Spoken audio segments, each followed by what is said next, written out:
I guess I never really lived until I turned 64. I thought to myself, David, what did he hold me back from all these years? What did I deprive myself of? This questioning inside me felt like both a rebuke and an awakening. Bruce didn't say anything. He just watched me, and that gave me courage. He supported me, not with his hands but with his eyes, as my fingers slowly grabbed the straps and pulled them down. Oh, hi there. Didn't see you there. I was just telling a little story about what we went through. Let me start over so you can get the full picture of how it all unfolded. I was 64 years old, and honestly, I never thought something as innocent as cleaning up would lead to this, all thanks to my step-grandson suddenly showing up. It had been 12 years since my husband David passed away, leaving me feeling lonely and widowed for far too long. It was late morning when I finally decided to tackle the one thing I'd been putting off for years, cleaning out the basement.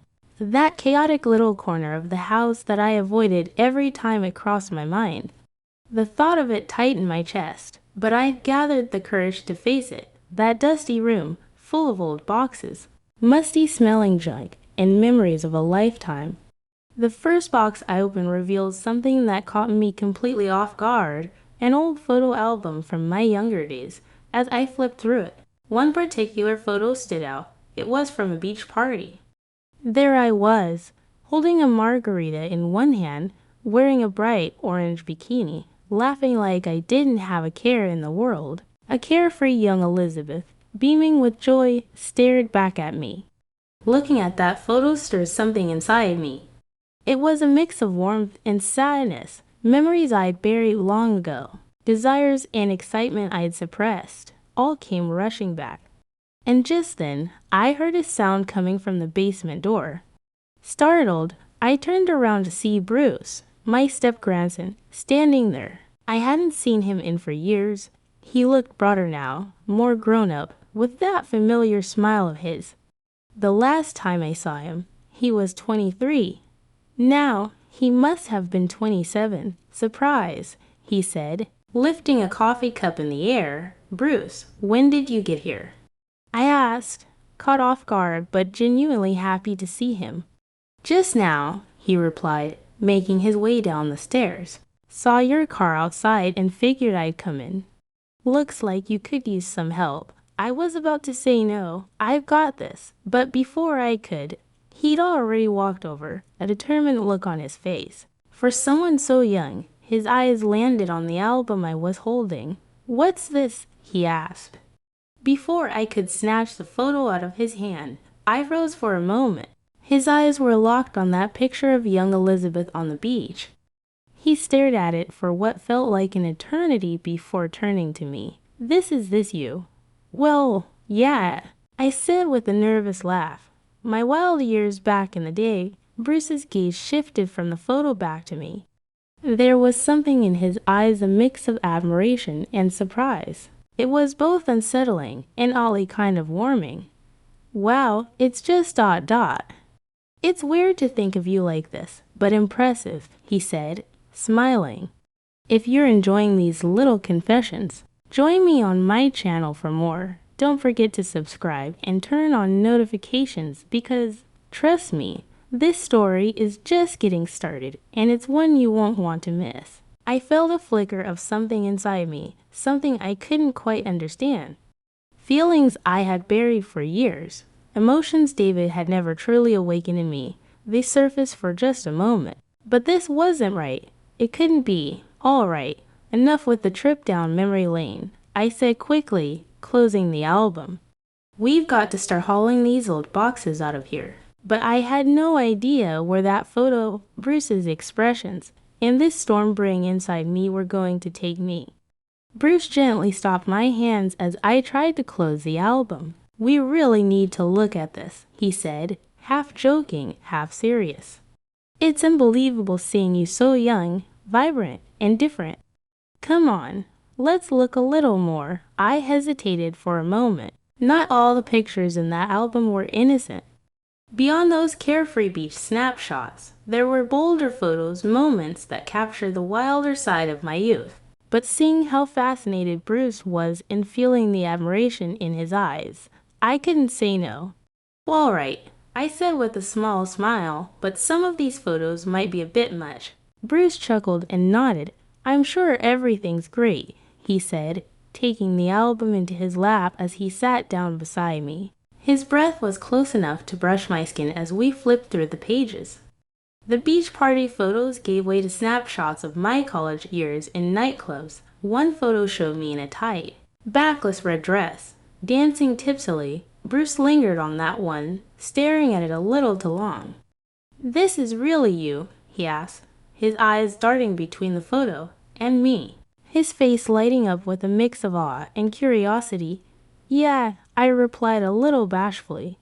"It was just youth. You know, things were different back then." Bruce was silent for a moment before finally saying, "You're incredible." He paused and then added, "All this time, I've only ever thought of you as my grandmother. But you were like a total I don't know party girl." His words made me blush, but at the same time, they stirred something inside me. I thought about how David had never shown me that kind of admiration. Even when I was younger, he'd always been distant, cold, and strict. But Bruce, he was different. The look in his eyes told me more than his words ever could. As we kept flipping through the album, the photos got bolder. There was one of me laughing with friends, wearing a short pair of shorts and a bikini top. Another showed me dancing in a nightclub in a plunging black dress. Bruce smiled softly and said, "It's a privilege to see these. Even when you were younger, your beauty was breathtaking." David was one lucky man. His words warmed me, but they also made me feel something else, something strange. The more I felt Bruce's attention, his interest, the more I realized there was a pull between us. He was like the kind of man I had dreamed of when I was younger, confident, openly admiring, and eager to discover the parts of me I kept hidden. When we reached the last page, Bruce closed the album, but it didn't move his eyes from me. "Elizabeth," he said in a low voice, "you're truly extraordinary." I was surprised and moved by his words. It had been so long since anyone had looked at me that way or said things like that to me. As my eyes locked with Bruce's, I felt the air between us grow heavier. Something was shifting. Despite the cold, dusty atmosphere of the basement, a warmth rose inside me. Bruce's presence was making me feel young again. At the same time, I had no idea where these feelings were taking me. When Bruce closed the album and turned to me, there was still that deep admiration in his eyes. "Elizabeth," he said, his voice low but completely sincere. "After seeing all those pictures, I have to say this. You haven't aged a day.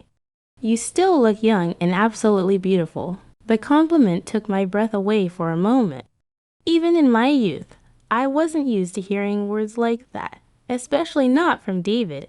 My heart beat a little faster, and I felt a slight warmth creeping into my cheeks. "Thank you, Bruce," I said, but there's no hiding the fact that I've aged.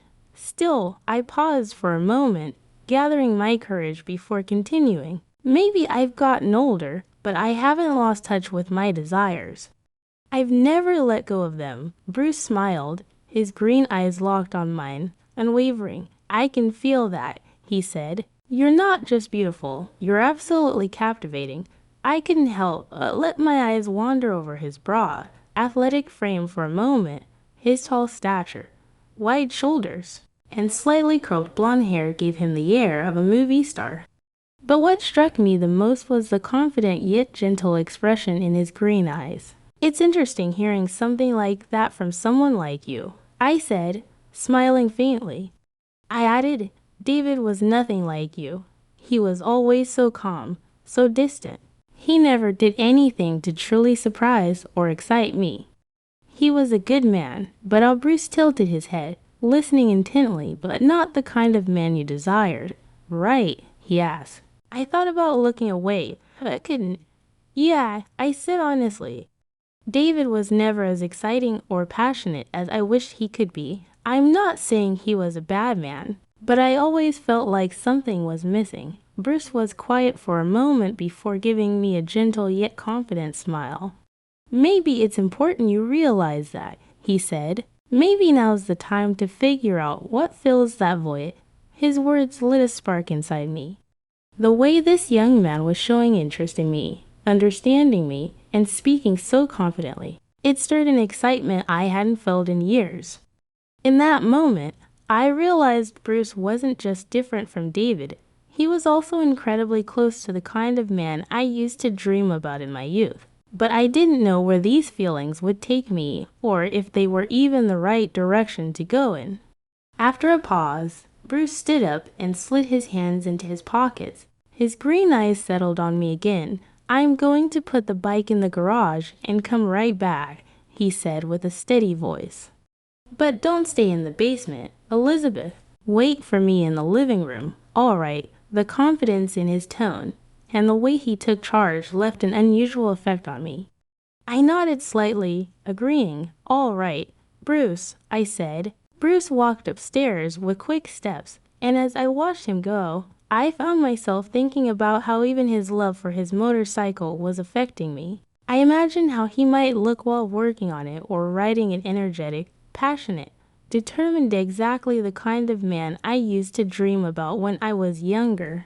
"He's so much like the person I always imagined," I murmured to myself, "but he's my step-grandson, and yet right now he's really having an effect on me." I moved to the living room and waited. It wasn't long before Bruce returned, holding a bottle of wine. The moment my eyes landed on the label, I recognized it immediately. It was my favorite wine, Rose. I had no idea how he knew or why he thought of it, but once again, I felt a spark ignite inside me. "I got this from the best place I could find," he said with a slight smile. "I hope you like it." "Like it," I said it, surprised. "Bruce, this is my favorite wine." "How did you know that?" He shrugged, a look on his face that suggested he didn't really want to explain. "I noticed little things when I was younger. I guess I remembered right." I paused for a moment. The fact that this young man had remembered so much about me was deeply touching. "Bruce," I said softly, "this wine is really special and so thoughtful." "Thank you." He opened the bottle, poured it into 2 glasses, and handed one to me.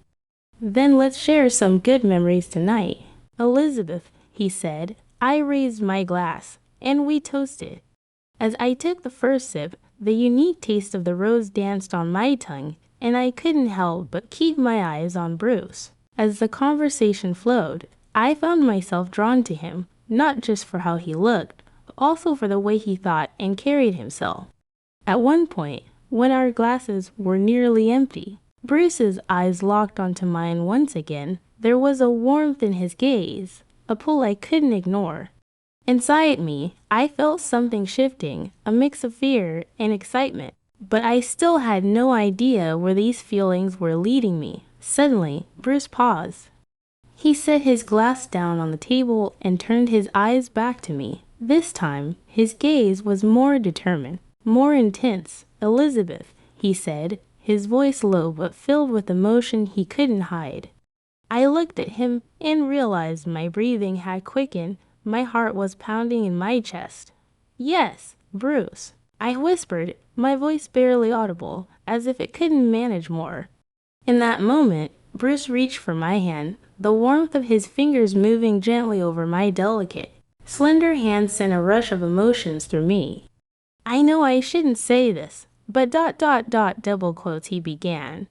"When I look at you, I just can't stop myself. You're not just incredibly beautiful. You're so much more than I ever imagined." His words echoed somewhere deep inside me, and I felt my face flush. "Bruce, you ... I started. But before I could finish, he hesitated for just a moment before leaning in. That moment, my heart felt like it was about to stop. Watching him move closer, I knew I should say no, but I couldn't fight the powerful pull I felt toward him. When his lips touched mine, slow and deliberate, the world seemed to pause for an instant. That kiss, it was gentle, but also deep. I felt desires I'd suppressed for years suddenly come flooding back. As his strong hands moved to my waist, I let myself fully surrender to the moment when Bruce's lips pulled away from mine. I could feel the tension between us lingering in the air. My heart was still pounding like crazy. I looked at him, hoping my eyes could somehow express what I was feeling. But putting those emotions into words seemed impossible in that moment. Driven by an impulse I couldn't ignore, I leaned in and kissed him again. This time, it was me making the move. As my lips pressed against his once more, something inside me felt alive again. Bruce seemed a little surprised at first, but he quickly responded. Our kiss became deeper, more passionate. His hand slid to my waist, his strong fingers pulling me closer with a gentle yet firm touch. I could feel his warmth radiating through my entire body as we lay side by side on the couch. There was barely any space left between us. His presence, his breath, everything about him filled the moment completely. Resting against Bruce's chest, a restless feeling began to stir inside me. My heart was still racing, but this time it wasn't fear or hesitation. It was a burning desire to let go completely. I slowly sat up, feeling his curious but calm gaze on me. His eyes, so focused and intense, seemed to understand everything happening inside me without needing a single word.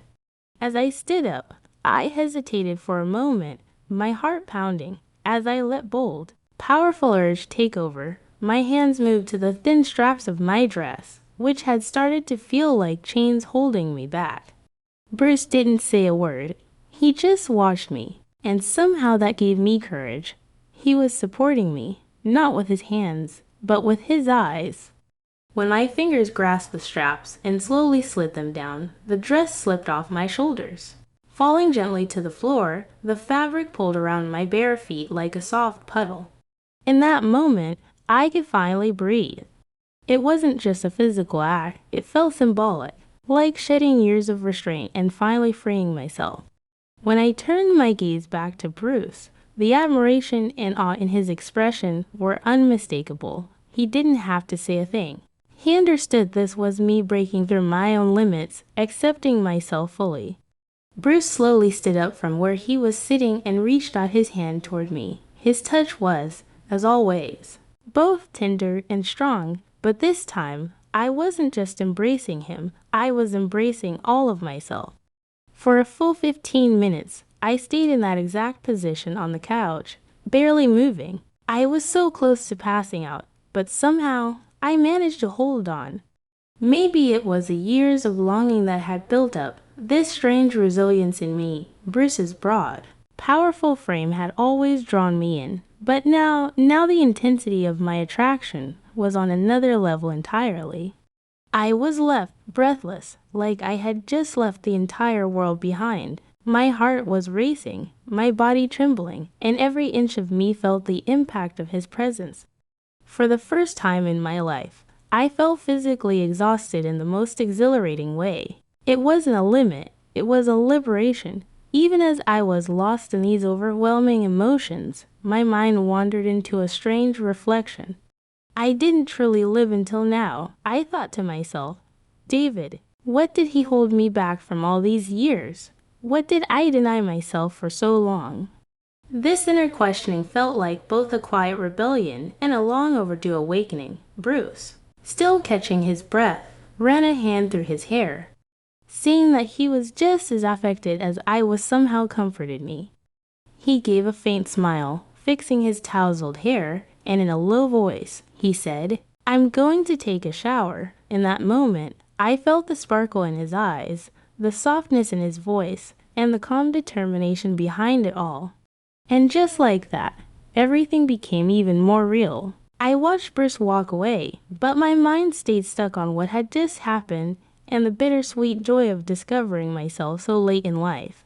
If you've made it this far, I know my story has left an impact on you. There's so much more to share, and you won't want to miss any of it.